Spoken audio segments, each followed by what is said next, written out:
오늘 우리에게 주실 하나님의 말씀은 누가복음 2장 6절에서 14절입니다.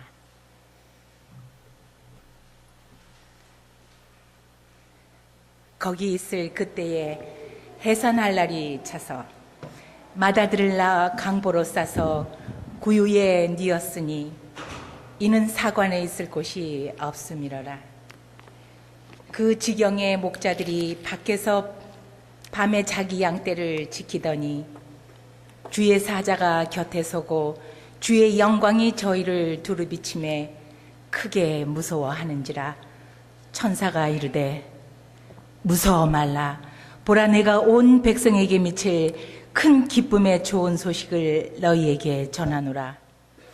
오늘날 다윗의 동네에 너희를 위하여 구주가 나셨으니 곧 그리스도 주시니라. 너희가 가서 강보에 쌓여 구유에 누인 아기를 보리니 이것이 너희에게 표적이니라 하더니 호련히 허다한 천군이 그 천사와 함께 있어 하나님을 찬송하여 가로되 지극히 높은 곳에서는 하나님께 영광이요 땅에서는 기뻐하심을 입은 사람들 중에 평화로다 하니라. 아멘. 여기 곁에 와서 같이 이야기 들을 사람 나오세요.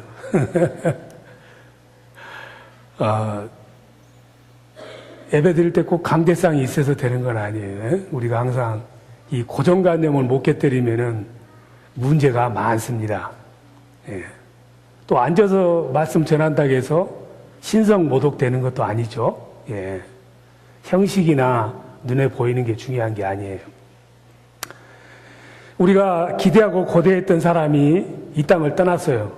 이 땅에 산소를 무의미하게 빼앗은 사람이 누구예요? 한반도의 공기를 타가게 했던 사람. 이름은 좋은데 정의하지 못한 사람이 죽었어. 그 사람이 죽고 나니까 그 아들이 이제 왕이 됐는데 지금 뭐라고 이야기를 하냐면은 이런 애도 기간에 탈북을 하는 사람은 가차 없이 삼족을 멸해라고 해요. 가차 없이. 북한이라는 나라가 원래 가차가 없는 나라예요. 가차 없다. 가차 없다는 말이 무슨 뜻이에요?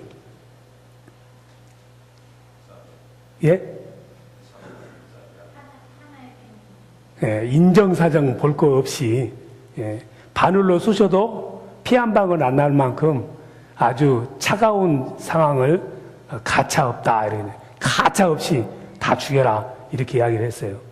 그런데 예수님이 오실 당시에도 북한 못지않게 가차가 없는 세상이었어.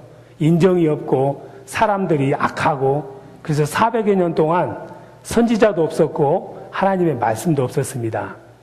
그런데 그 가차 없는 세상에 예수님은 가차를 구하기 위해서 오셨어요. 이 가차라는 말이 무슨 뜻이냐면은 borrowing 한다는 말이에요. 빌린다는 뜻이야. 원래 뜻이. 예수님께서 이 빌려주지 않고 인정이 메마른 이 세상에 빌려달라고 오신 거예요. 빌리러 오셨어요. 그러면은 예수님이 아무것도 가진 것이 없으셔서 그랬느냐? 원래 예수님은 우주 만물이 다 예수님 거잖아요. 로마서 11장 36절에 하나님 말씀하시기를 만물이 주로부터 나오고 주와 더불어 있다가 주께로 돌아간다. 이렇게 말씀을 해요. 우주 만물이 다 하나님 거예요. 그런데 그분께서 왜 이 땅에 오셔서 우리들에게 무엇을 빌리는 삶을 살아야 되는가?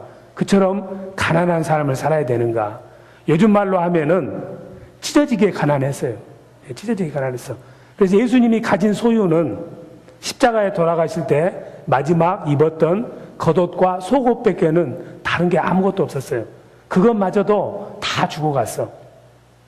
이 땅에 살면서 철저히 무소유가 아니라 탈소유.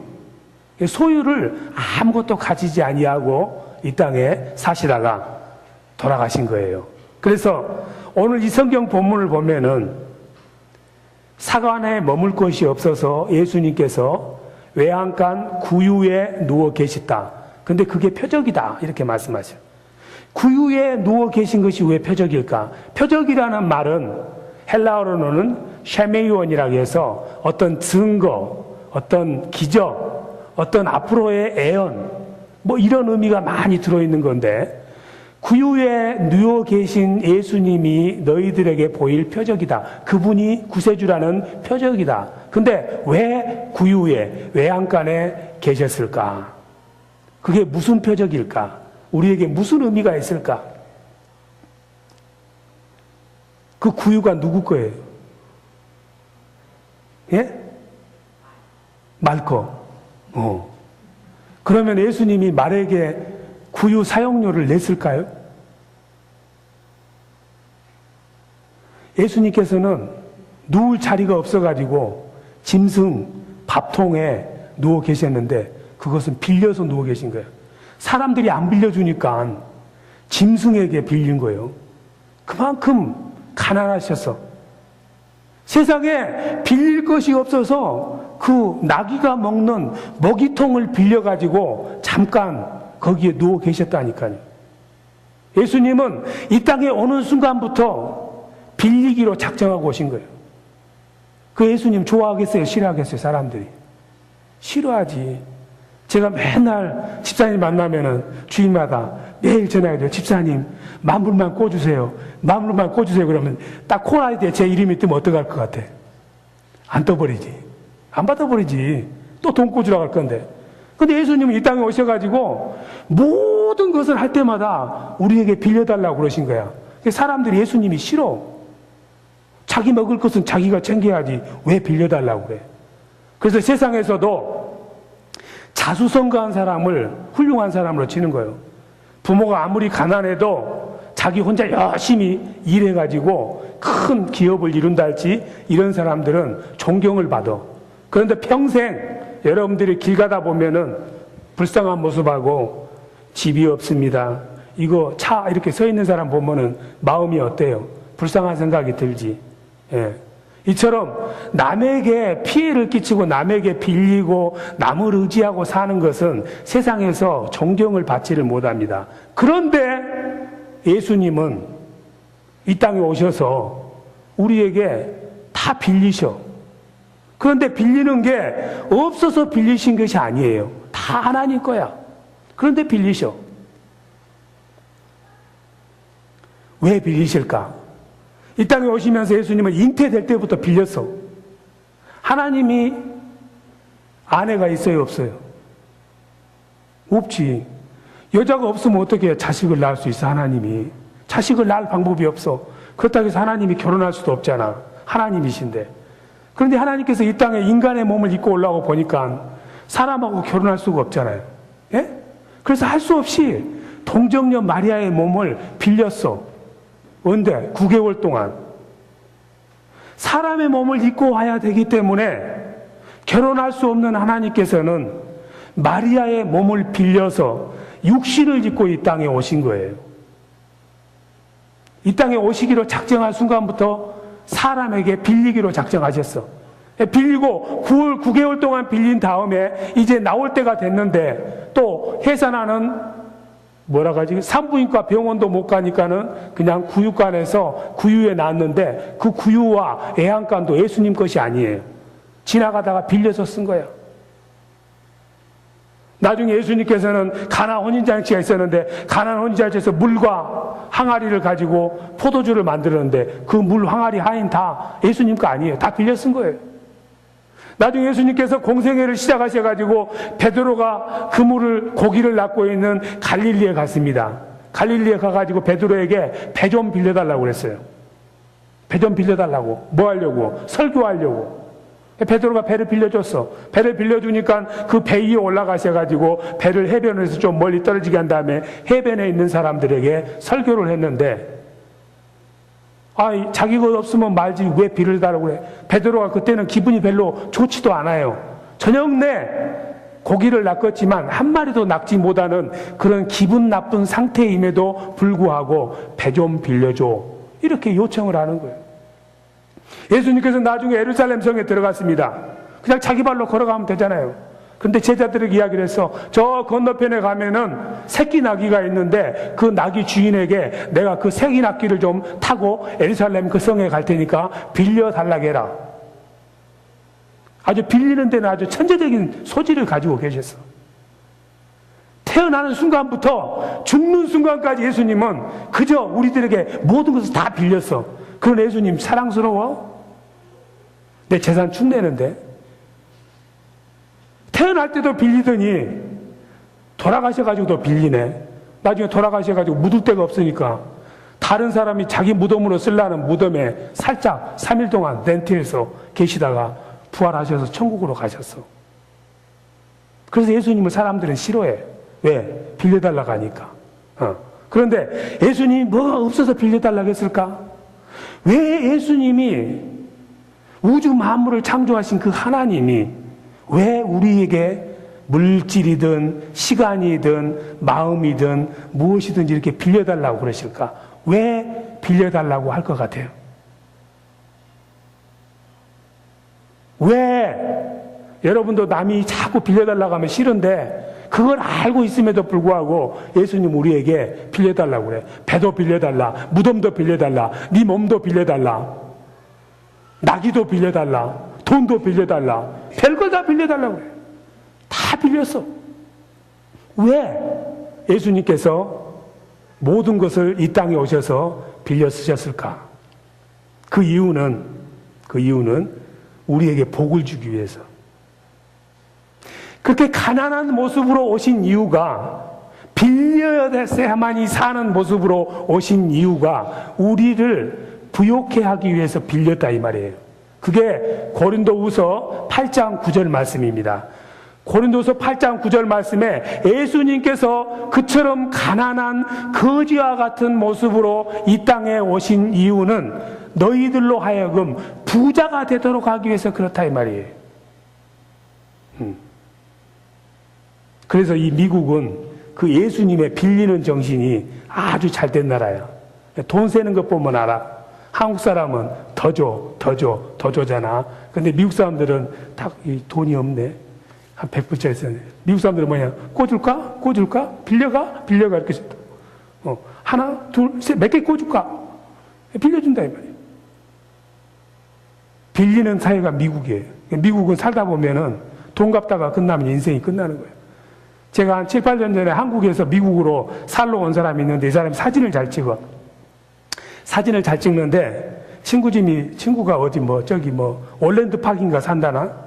고등학교 동창인데 이제 20년 만에 만난 거예요. 갔더니 집이 50만 불짜리 집이야. 너 정말 부자 됐다. 이 집 50만 불이야. 50만 불이라고 그러니까 이 친구 생각에 50만 불 풀페이 한 줄 알았어.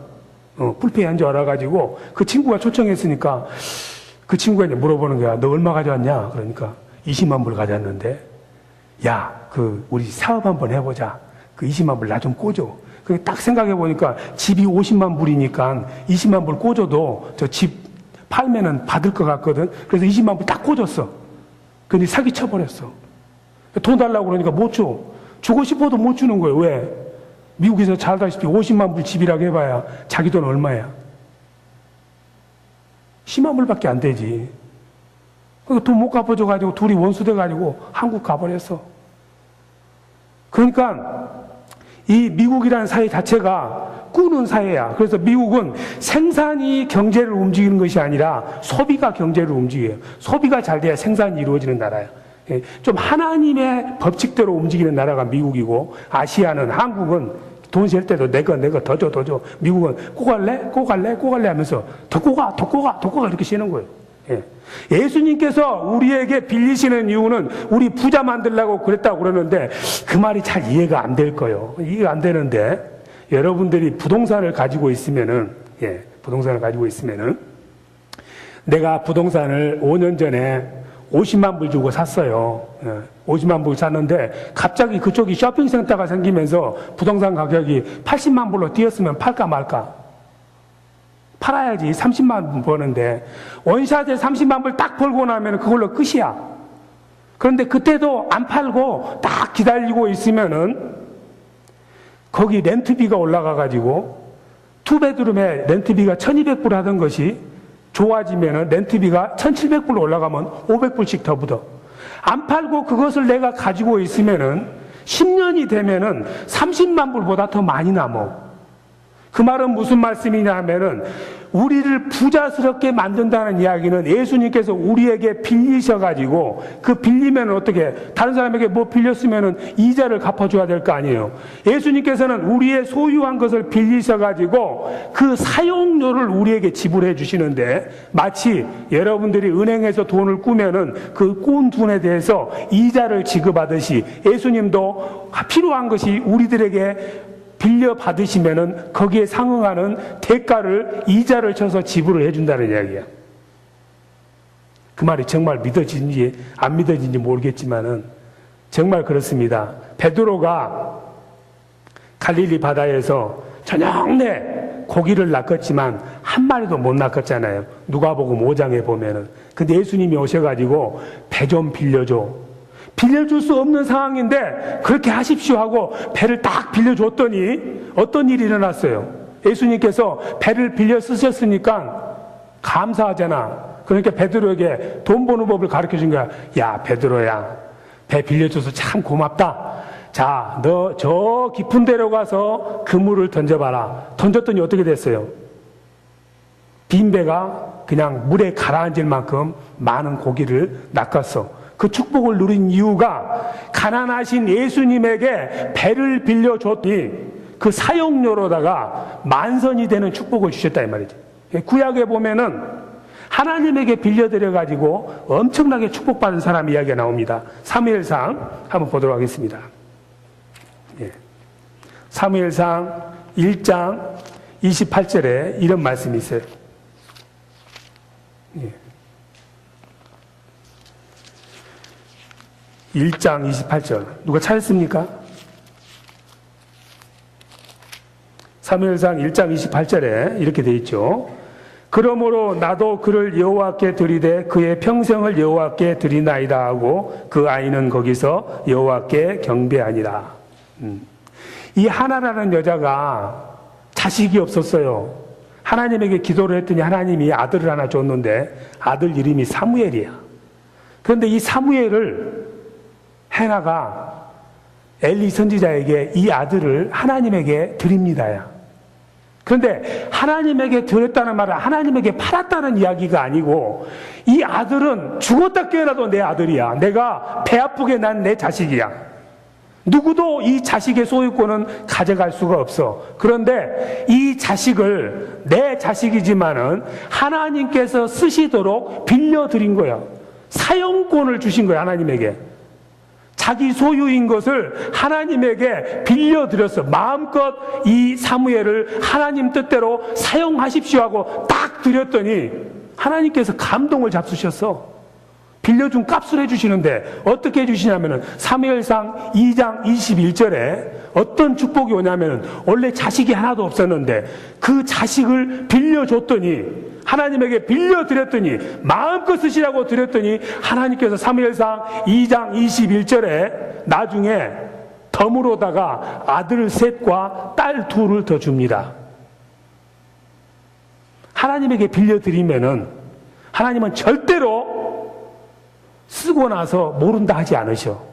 반드시 하나님은 민수기 23장 19절 약속을 지키신 하나님, 히브리서 6장 14절 복을 주시는 하나님이기 때문에 너가 내게 그렇게 빌려줬느냐? 그러면은 내가 너를 30배, 60배, 100배로 축복해 주겠다. 보세요. 하나님이 놀랍도록 축복해 준다는 이야기야. 그 말씀이 무슨 말이냐면 30배 곱하기 2하면 60배지만 100배는 90배가 돼야 되는데 10이 더 들어가는 거예요. 그래서 우리 인간의 생각을 초월해서 하나님께서는 하나님에게 내 귀한 것을 빌려드리고 내어드리는 사람에게는 배가 가득 차는 축복이 있고 해나처럼 아들 하나도 없을 지경이었지만은 나중에 자식을 6명이나 얻는 축복을 누리도록 해주신다 이 말이에요.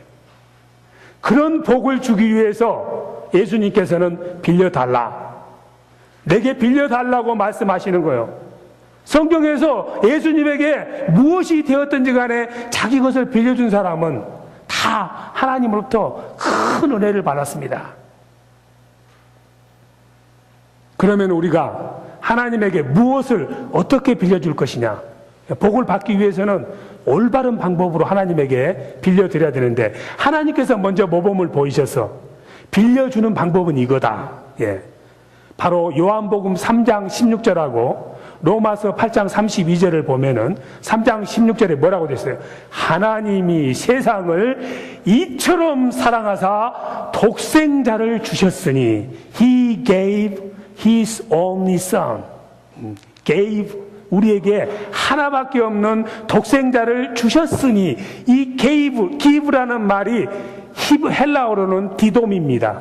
이 디돔이라는 말의 뜻은 소유권은 내가 가지고 있지만은 이 너에게 준 것을 마음껏 너가 사용하라고, 사용권을 내가 너에게 위임한다는 이야기야. 하나님께서는 예수 그리스도를 하나님의 아들이지만은 이 세상에 보내시면서 이 예수 그리스도를 너희들이 마음대로 사용할 수 있는 권세를 우리에게 준 거야. 내어준 거야. 그래서 누구든지 요한복음 3장 16절에 그를 믿는 사람은 멸망하지 않고 영생을 얻으리로다.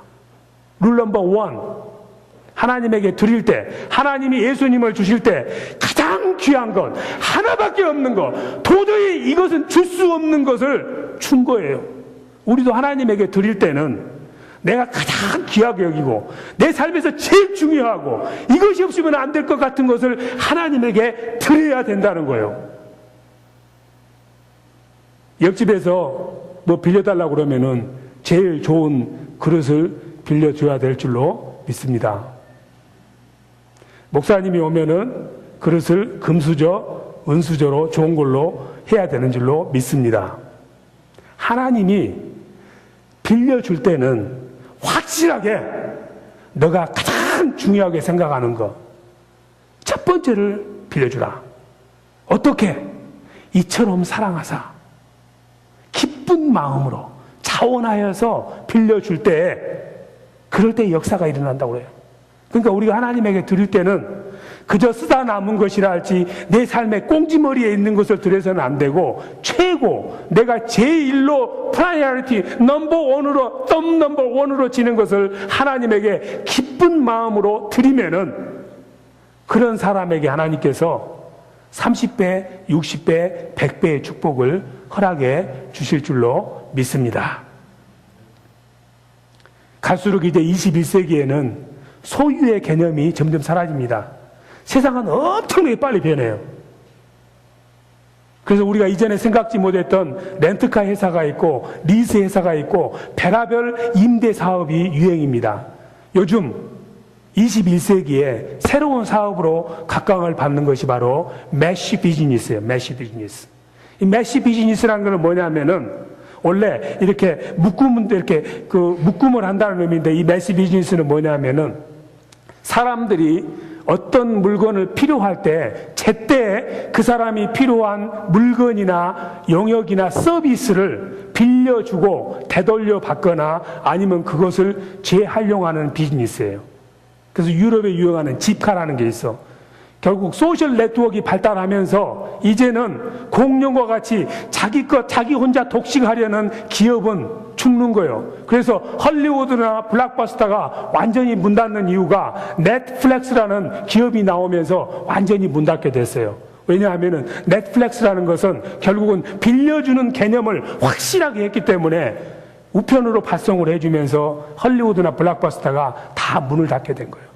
너무 소유에 집착하다 보면은 내가 스스로 내가 친 덫에 걸려서 하나님이 준 축복을 누릴 수가 없어요. 하나님은 우리에게 모든 것을 다 주셔서, 다 우리 생명, 우리 건강, 우리 재물, 우리 자녀 다 하나님 거요. 그런데 하나님께서는 이 땅의 법칙을 쫓아서 다 내 거라고 인정을 해주면서 너가 가지고 있는 것 중에 내가 필요하다고 그러면은 가장 소중한 것을 내게 내어드려라. 그러면은 내가 너에게 물이 변하여 포도주가 되는 기적, 빈배가 고기로 가득 차는 기적, 자식이 없던 사람이 자식이 6명이나 생기는 축복을 너에게 허락해 주시겠다고 그렇습니다. 내가 가지고 있는 것이 무엇입니까? 내가 이 땅에 있다가 가지고 갈 수 있는 게 뭐예요? 아무것도 없어요. 이 땅 떠나면서 우리가 빈손으로 왔지만은 빈손으로 가요. 이 땅에 살면서 하나님이 우리에게 물질적인 축복을 주시고 여러 가지 영적인 축복을 주시고 탁월한 삶을 살도록 하시는 이유는 너가 가진 그 축복을 나눠주고 빌려주라고 우리를 축복해 주신 거예요. 여러분들은 삶에서 소중하게 생각한 것을 무엇을 가지고 있고 그것을 하나님의 나라와 세상 사람을 위해서 얼마나 빌려주고 나누어주는 삶을 살았습니까? 하나님에게 내가 가장 소유하다고 생각하고 가장 귀중하다고 생각하고 내가 이것이 없으면 못 산다고 생각하는 것을 기쁜 마음으로 내어드리는 사람에게는 고린도후서 4장 7절 말씀대로 질그릇처럼 투박한 너희지만은 내 영혼 속에 내 삶 속에 하늘의 보화를 내가 채워주겠다고 말씀하십니다. 구유에 누우신 예수 그리스도의 표적은 이 땅에 빌리러 오셨는데 하나님이 무엇이 없어서가 아니라 하나님께서는 우리가 하나님과의 관계 속에서 하나님에게 빌려드림으로 말미암아 계속해서 관계를 가지고 하나님으로부터 그 사용한 것에 대한 하나님의 축복을 받도록 하기 위해서 하나님께서는 우리에게 빌려달라고 너 가진 것을 내게 내어주라고 무엇이 되었든지 간에 귀한 것을 내게 내어주면은 너가 빈 그릇이 될지 모르지만은 그 빈 질그릇에 내가 하늘의 보화를 채워주시겠다고 고린도후서 4장 7절에서 약속하고 계십니다. 여러분, 옛날이든 지금이든 앞으로든 여러분들은 하나님을 위해서 무엇을 내가 내어드려야 되겠다고 생각하고 사십니까? 한 번도 그런 생각을 해본 적이 없다면 지금부터 하시면 됩니다. 옛날에 했으면 더 많이 하시면 됩니다. 여러분, 이 땅에 살면서 우리는 우리 것이 아무것도 없지만은 하나님은 다 우리 거라고 인정해 주시고 우리가 하나님에게 내어드리면은 하나님께서는 빌려 쓰신 걸로 치셔서 거기에 상응하는 놀라운 대가를 주셨는데 바로 그것이 이 땅에서 말구를 빌려 쓰시고 마리아의 몸을 빌려 쓰시고 무덤을 빌려 쓰시고 나서 그 대가를 우리에게 지불해 주셨는데 무엇으로 지불했냐면은 십자가에서 그 생명을 다 들여서 물과 피를 다 쏟아내서 영원한 생명을 우리에게 갚아주신 거예요. 우리가 하나님 앞에 아낄 것이 무엇이 있겠습니까? 그 귀한 하나님을 찬양하면서 오늘 이 시간 우리 같이 한번 내 귀한 것 주님께 드려 찬양하시도록 하겠습니다.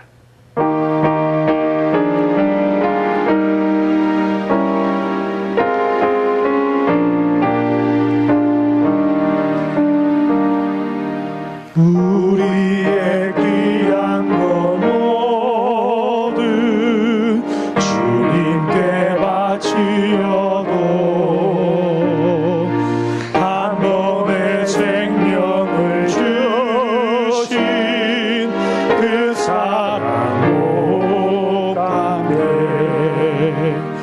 하늘의 영광을 버려 우리를 구했으니 그대의 마음을 다해 주님을 섬기어라.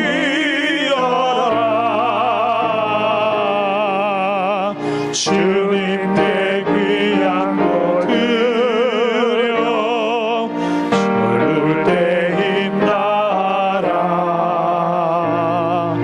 구원의 갑주를 입고 끝까지 싸워라. 이 시간에 같이 한번 큰 소리로 기도하지 아니하시고 하나님이 내게 주신 축복이 무엇인가? 내게 주신 아름다운 것들이 무엇인가? 내가 받은 것이 너무 많은데 나는 하나님을 위해서 무엇을 내어드렸던가? 오늘 시간에 묵상하시면서 내 이기적인 자아가 깨어지기를 원하고 내가 하나님 안에서 내 귀한 것을 내어드리기를 기뻐하는 삶이 될 수 있도록 내 마음을 열어주시라고 같이 한번 조용히 묵상하는 시간 같습니다. 같이 묵상하십니다.